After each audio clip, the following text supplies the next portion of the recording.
Bienvenidos a una nueva edición de Informe Especial, un espacio de Congreso o Televisión. En esta legislatura, un tema que ha generado mayor expectativa en la ciudadanía es la reforma electoral y partidos políticos. Tenemos un informe elaborado por Perla Villanueva, donde conoceremos un poco más de los avances y de lo que falta por hacer.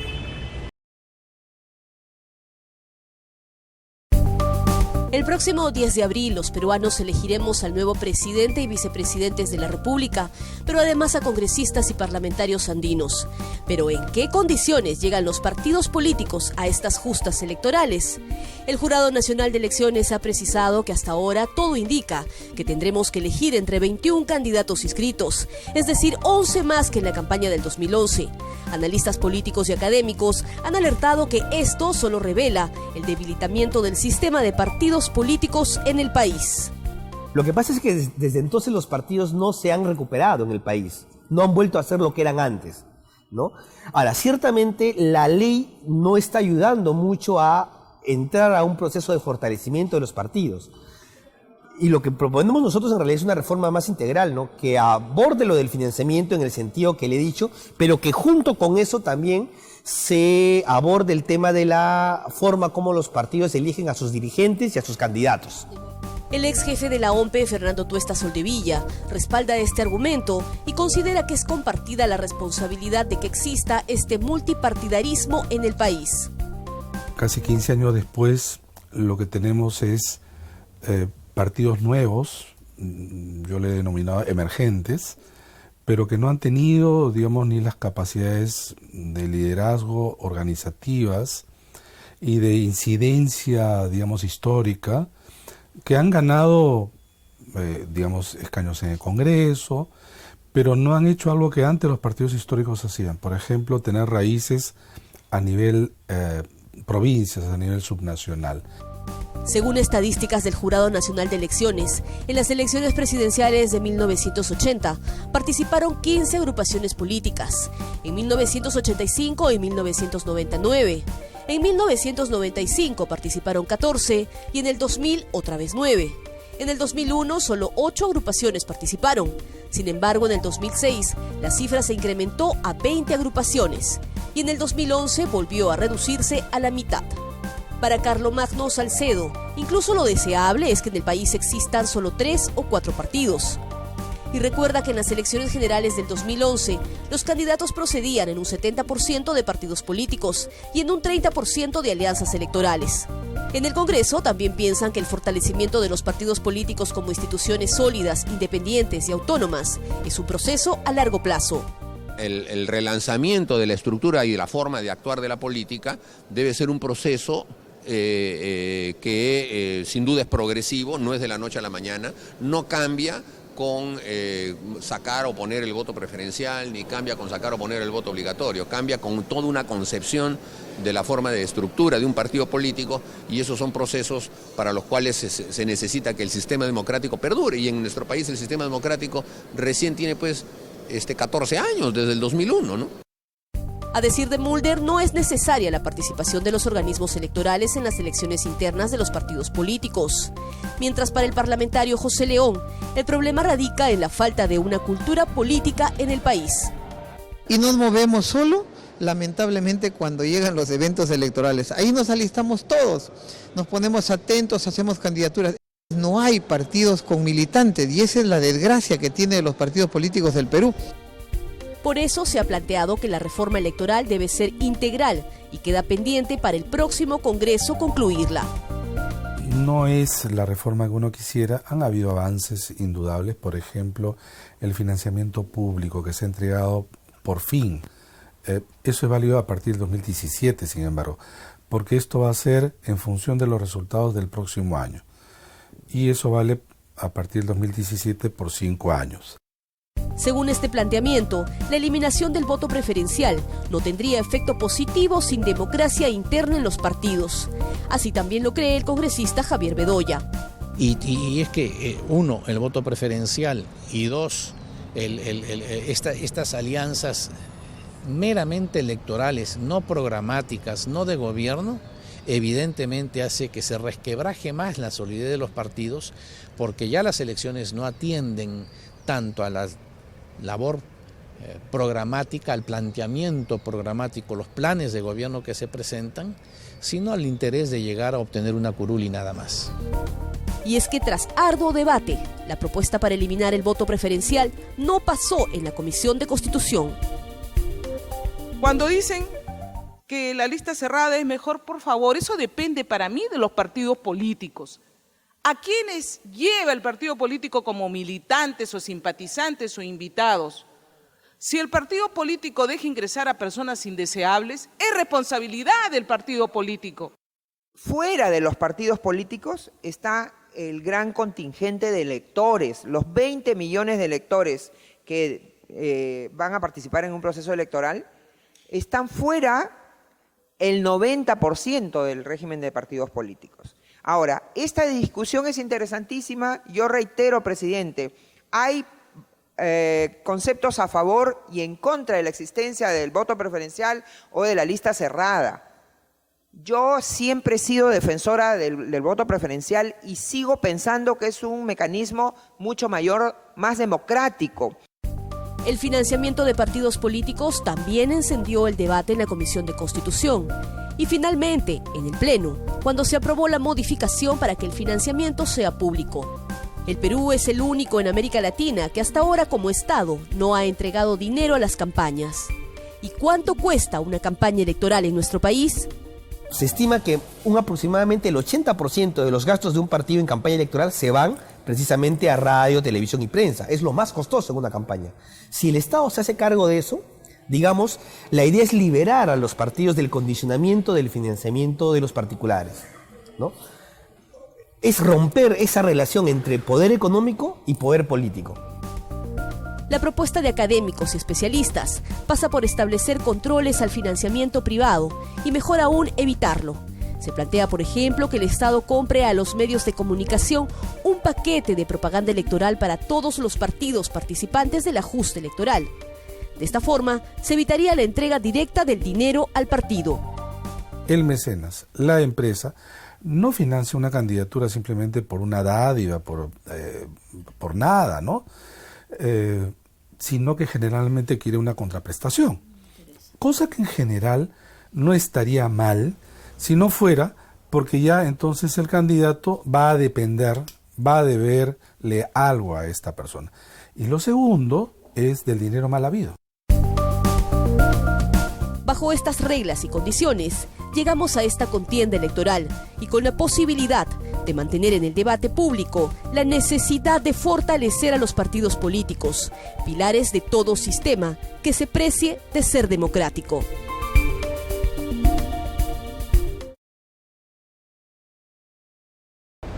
Sin duda, el Congreso de la República seguirá debatiendo esta reforma. Hablemos ahora de un tema que merece urgente atención. El Perú es el segundo país en Latinoamérica que tiene el más alto índice de trabajo infantil.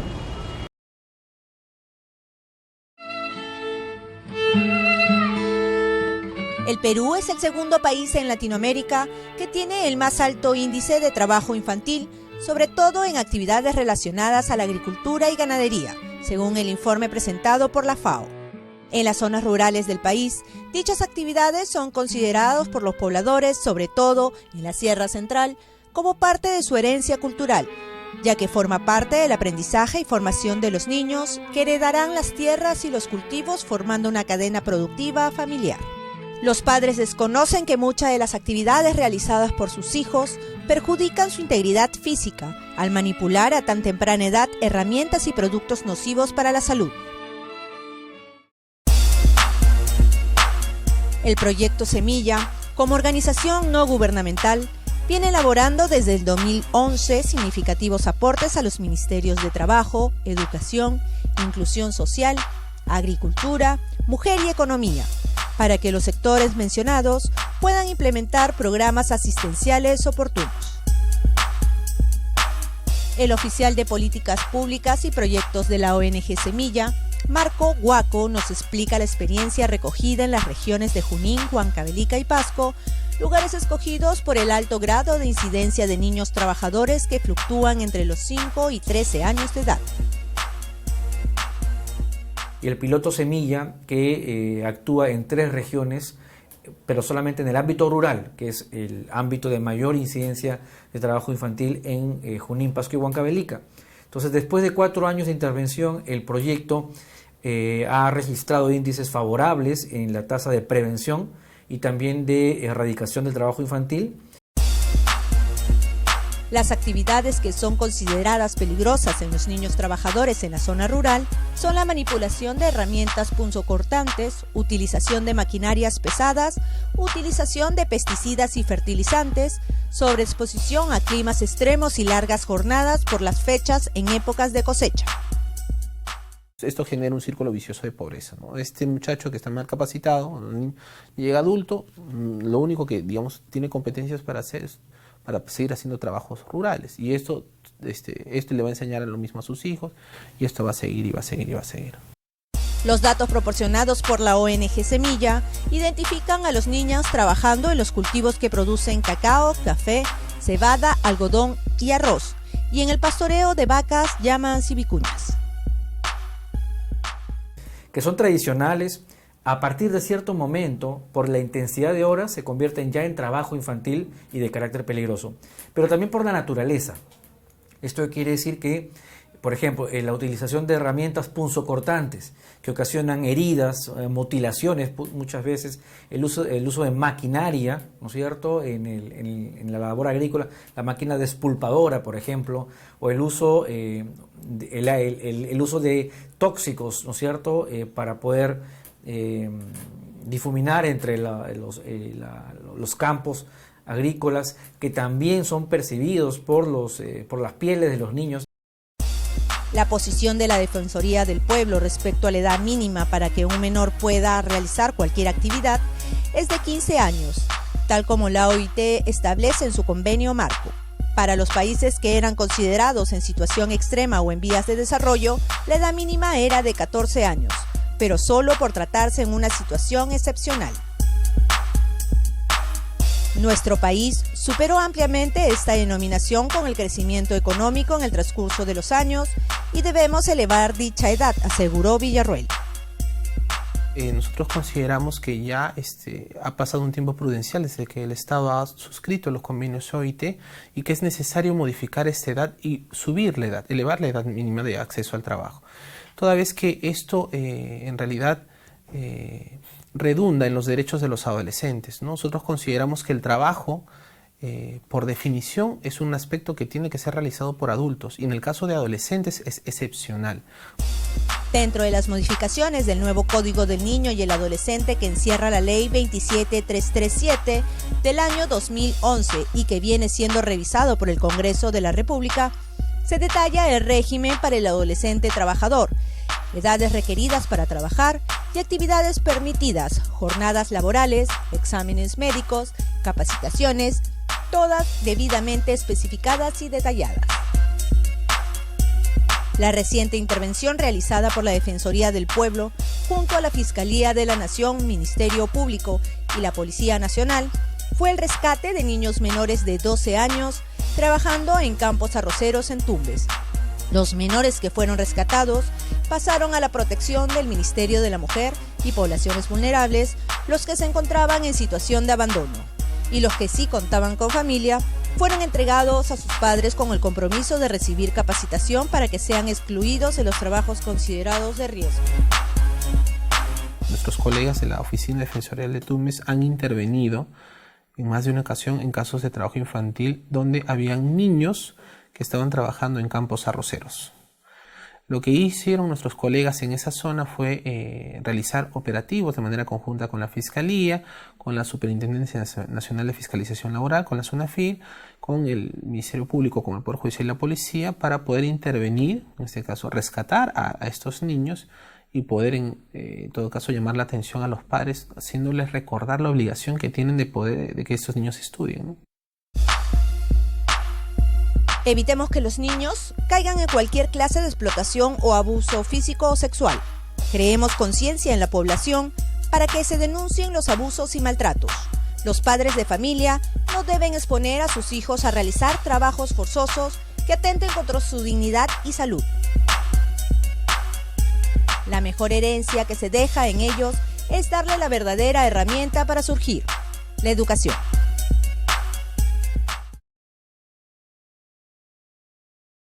El trabajo infantil es una situación que debe revertirse. Hablemos ahora de solidaridad.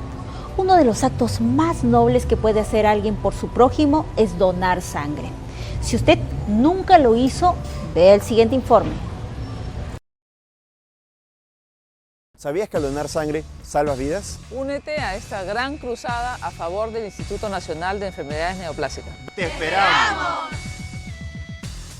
La donación de sangre es un acto solidario y de participación ciudadana que contribuye a salvar vidas y a mejorar la salud de pacientes con cáncer, trasplante de órganos, intervenciones quirúrgicas, accidentes de tráfico y otros. El Instituto Nacional de Enfermedades Neoplásicas, INEN, viene trabajando en la promoción de la salud y la prevención, diagnóstico, tratamiento, investigación y reducir el impacto del cáncer en el Perú. Requerimos personas que tengan la capacidad, la decisión de ser donantes continuos. Requerimos sangre para que nuestros pacientes no fallezcan. Cada vez que donas sangre, estás donando glóbulos rojos, plaquetas y plasma. Eso quiere decir que tu sangre podría salvar hasta 3 personas distintas. La decisión de donar sangre puede salvar incluso varias vidas porque se separa por componentes. Dividimos la sangre total en glóbulos rojos, plasma y plaquetas para darle a cada paciente lo que necesita. Si el paciente tiene anemia, se le aplican los glóbulos rojos para que suba la hemoglobina. Si el paciente tiene plaquetas bajas y puede sangrar o está sangrando por plaquetas bajas, se transfunde plaquetas. Y si es un paciente que requiere factores de coagulación, se le transfunde plasma. Entonces nosotros lo fraccionamos para optimizar la atención de las personas. O sea, de una unidad de sangre obtenemos 3 productos para 3 pacientes. Los pacientes con leucemia son los que necesitan una mayor cantidad de unidades de sangre. Un gran grupo de los pacientes que tenemos son pacientes con cáncer de cervix que tienen sangrado ginecológico crónico, cáncer de cuello uterino, cáncer de cervix. Es un gran paquete. La leucemia, si bien no son, desde el punto de vista porcentual, una gran proporción de nuestros pacientes, por paciente consumen muchos hemocomponentes, o sea, consumen mucha sangre.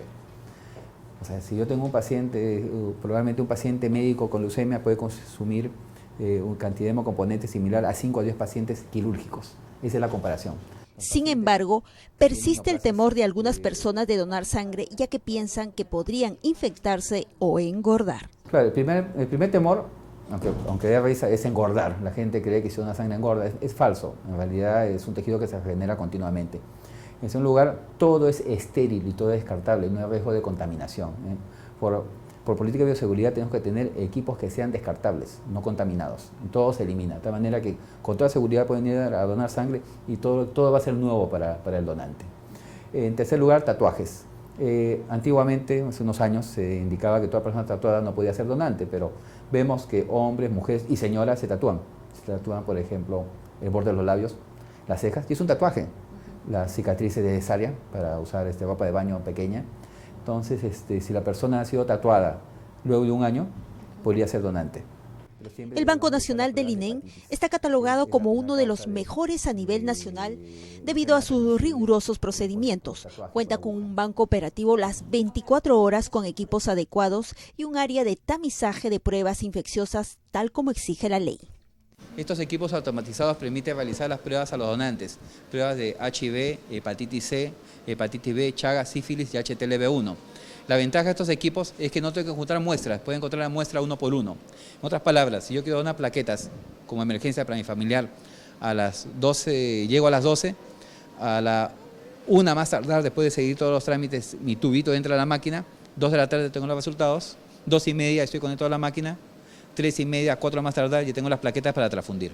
La sangre es un tejido formado por varios elementos con características y funciones diferentes. No, es arterial. Lo que pasa es que la sangre arterial, como está oxigenada, es más roja que la sangre venosa. Cuando uno se corta una arteria, hace la sangre más colorada. La sangre venosa es más oscura, porque tiene poco oxígeno. El oxígeno hace que cambie, ¿no? Los niños azules, no es que sean azules, sino que tienen este color intenso porque su sangre no está oxigenada. Entonces están azulitos. Cuando la persona tiene insuficiencia respiratoria, de repente tiene cianosis. Se pone un poquito azulito. ¿Por qué? Porque no está bien oxigenado. Ahora, la sangre azul en realidad no existe, ¿no? Decía sangre de reyes, ¿no? Para nosotros sangre azul es RH negativo porque es muy escasa. Donar sangre salva vidas. Por eso te invito a nuestra segunda gran cruzada de donación de sangre.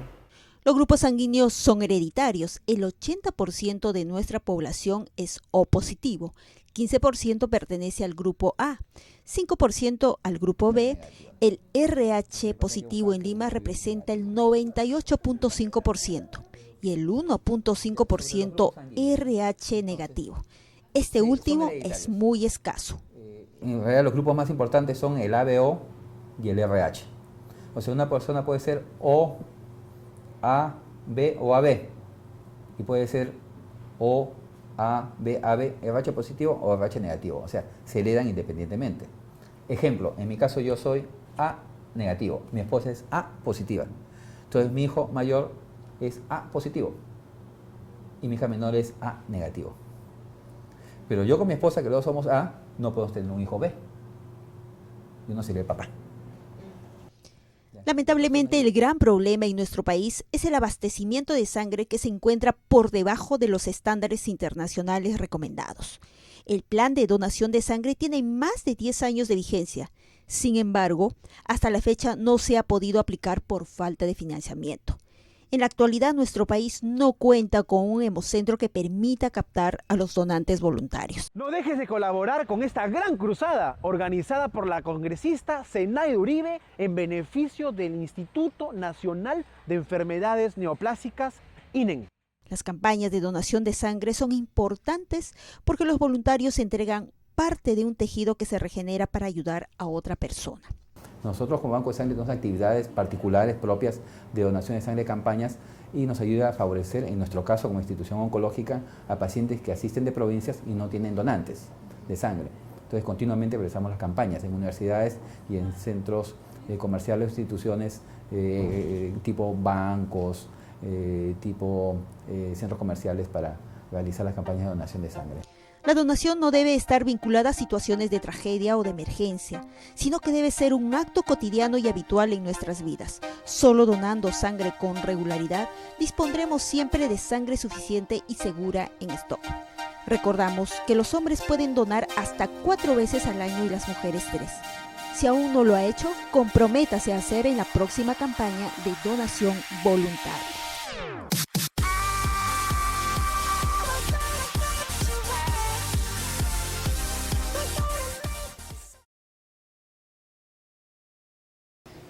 Usted ya lo sabe, puede salvar muchas vidas donando sangre. Hablemos ahora de los libros. El Fondo Editorial del Congreso es uno de los principales promotores de la lectura. Conozca un poco más de los títulos y autores en el siguiente informe de Walter Copa.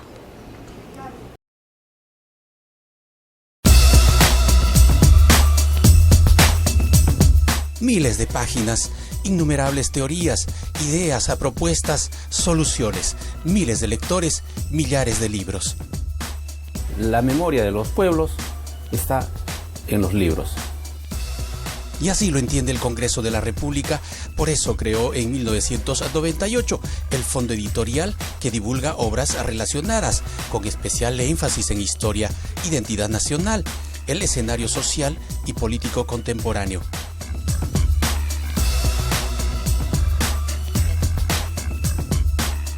La línea editorial del Congreso está en estos casi 18 años. Se ha dedicado más a hacer libros de historia, de antropología, de sociología, de ciencias sociales. Los precios de nosotros tampoco tienen márgenes de utilidad, o sea, son precios que están cómodos, están al alcance. Desde su creación, el Fondo Editorial ha publicado más de 100 títulos de historia, de economía, de política, de interés de la colectividad. Aquí algunos de los títulos publicados. La Casa de las Leyes, historia monumental del Palacio Legislativo, de Fernando Ayllón Dulanto y Gladys Focacci. Presentan la historia del Congreso de la República y de sus principales ambientes y salones, así como el conjunto de bienes culturales que administra, que son de propiedad de todos los peruanos.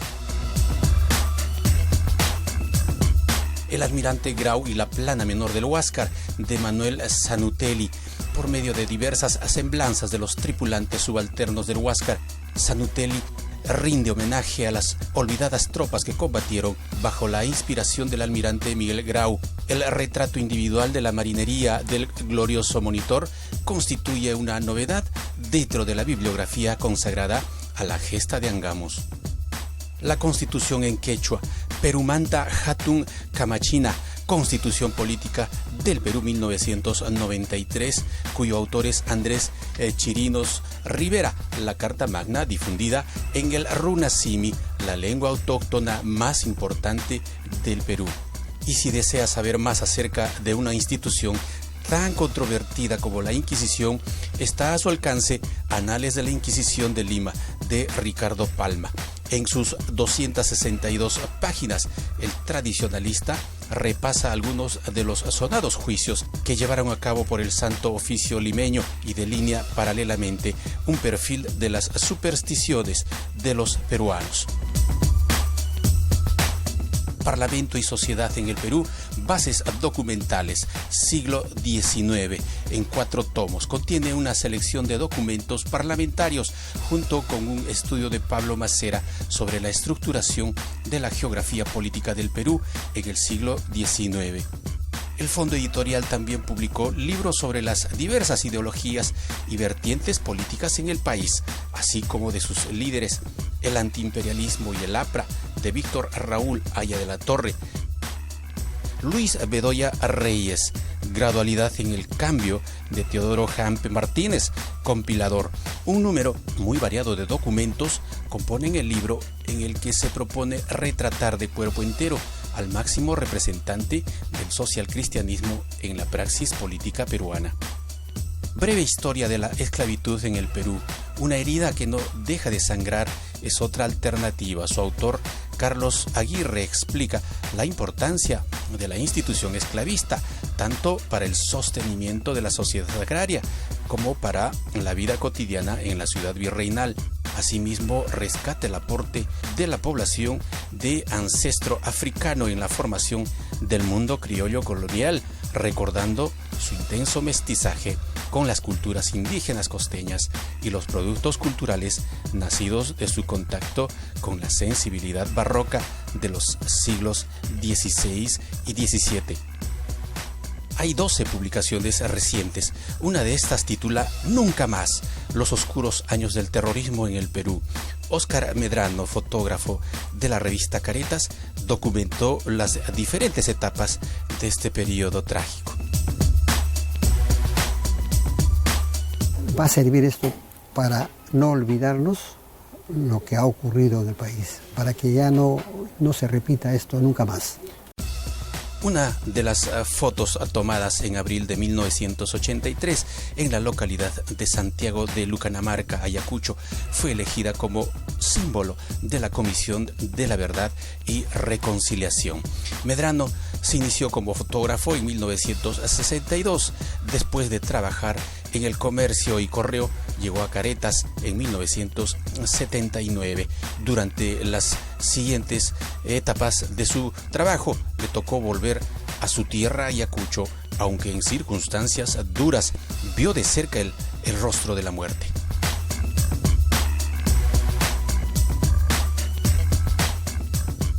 La divinidad sabe a quién y a quién no, porque yo soy muy creyente de la Virgen del Carmen. De repente ella ha hecho este milagro. La falta de hábito de lectura es uno de los principales retos a superar. La última encuesta del Observatorio Lima Cómo Vamos indica que un 45% de limeños señaló no haber leído ningún libro, impreso o electrónico, en sus ratos libres, mientras que el 45,9% solo lee entre 1 y 4 libros al año. Una de las misiones del Fondo Editorial es promover ese hábito. Organiza y participa en ferias de libros, tanto en Lima y en otras regiones. Esa es una unión de fuerzas con los gobiernos regionales o las municipalidades de cada provincia. El Fondo Editorial es administrado por un consejo editorial que preside actualmente la congresista Natalie Condori, primera vicepresidenta. La sede central está ubicada en el Jirón Huallaga, en el centro de Lima.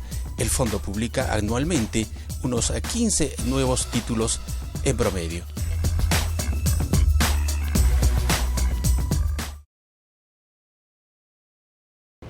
Siempre hay un mundo nuevo en las páginas de los libros. Esta semana, nuestro país recibió la grata noticia de la declaración de Huititi como Patrimonio Cultural e Inmaterial de la Humanidad, una danza tradicional de Arequipa. Tenemos un informe preparado por el Ministerio de Cultura.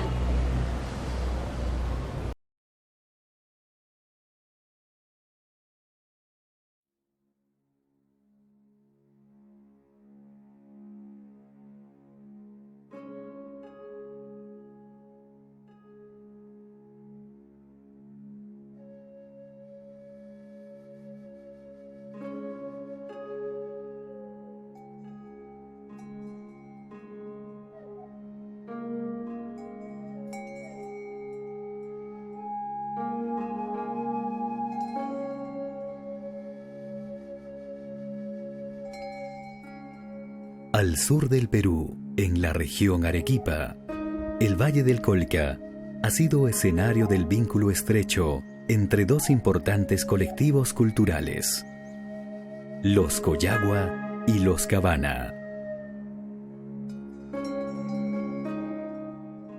Ambos pueblos comparten un desarrollo histórico común y también un conjunto de manifestaciones culturales que con el pasar del tiempo han constituido su identidad y afianzado su memoria. La danza del Huititi es la más importante.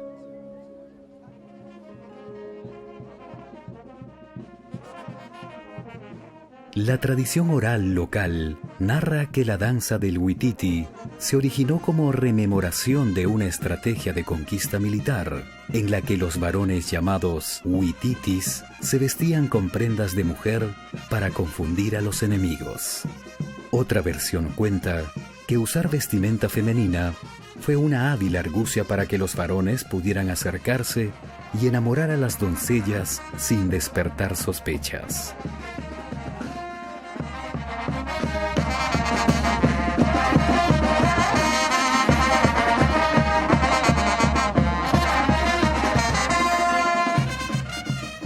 Para ejecutar la danza, los varones, o huititis, utilizan dos faldas superpuestas, distintivas de los pueblos del Valle del Colca. En el torso, llevan una polaca o casaca de corte militar, y en la espalda se entrecruzan dos mantas tradicionales o yiyas. Portan una honda o huaraca tejida, que durante una secuencia del baile suelen mover con gracia imitando el lanzamiento de una piedra. Completan su vestuario con una montera tradicional de ala corta muy decorado y con cintas que caen sobre el rostro del danzante. Las mujeres bailan utilizando el traje tradicional, donde destaca la falda decorada con diseños vinculados a la flora y fauna del Valle del Colca. Así también, la camisa y el chaleco que utilizan se encuentran bordados con motivos relacionados a la naturaleza, existiendo algunas diferencias según el distrito.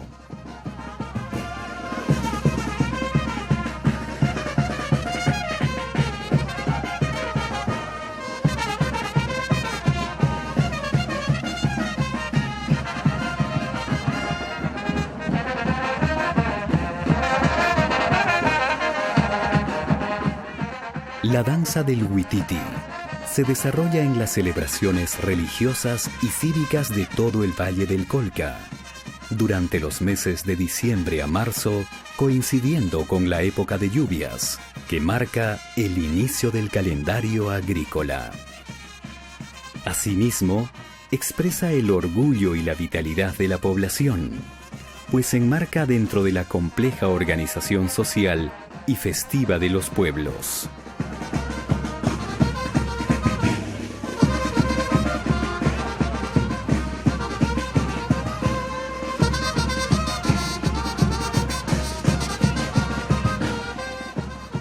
Actualmente, la danza del huititi se realiza siguiendo una coreografía con un claro significado amoroso, apreciándose la alegría del cortejo, así como el carácter complementario de lo femenino y lo masculino.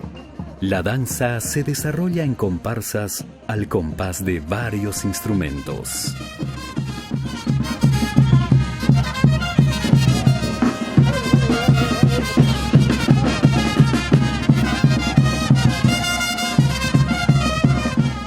La mayoría de los jóvenes aprendemos a bailar desde los 3 años, desde apenas podemos caminar, ya que la música y la tradición misma la llevamos desde muy pequeños. La llevamos de nuestros padres, de nuestros abuelos y así sucesivamente, inculcando también a nuestros menores hermanos y sin quitar ese carisma que nos han enseñado. Mirando, yo creo que usted mira y sobre todo siente la música y el cuerpo se mueve por sí solo y sale todo lo que tenemos dentro, ¿no? De nuestras raíces, de nuestros antepasados y normal, ¿no? Y bailamos, disfrutamos y nos gozamos, ¿no? Claro, sería bueno que las nuevas generaciones sigan cultivando lo que es la danza del huititi, porque es una danza muy bonita, es parte de nosotros, es parte de nuestra identidad cultural, es parte de la convivencia en sí. Seguir cultivando esa cultura, esa esencia que nosotros tenemos los collabos y los cabanas, que es el huititi. Al igual que en mi pueblo, en mi tierra, que es Cabanaconde, también lo hago. Y es así que siempre voy a tratar hasta el día que ya no pueda bailar huititi, voy a seguir bailando huititi, porque es parte de mí.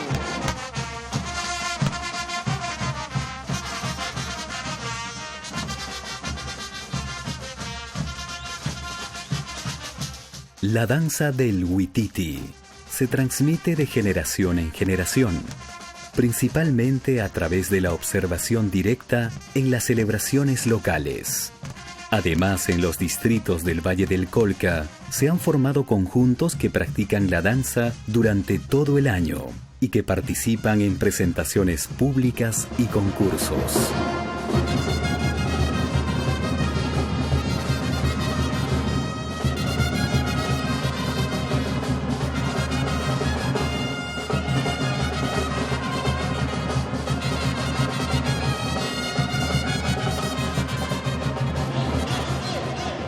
En toda la región Arequipa, la danza se ha convertido en símbolo de identidad y se practica en escuelas e instituciones públicas. A su vez, hay asociaciones de residentes fuera de las localidades de origen, a nivel nacional e internacional, que la transmiten y la difunden en espacios públicos y privados.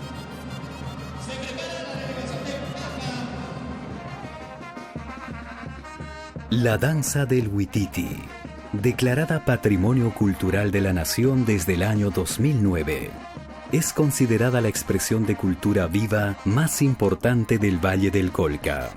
Es un reflejo de la existencia en armonía de los pueblos que habitan esta región, y su gran difusión revitaliza la identidad local y regional, así como la memoria colectiva.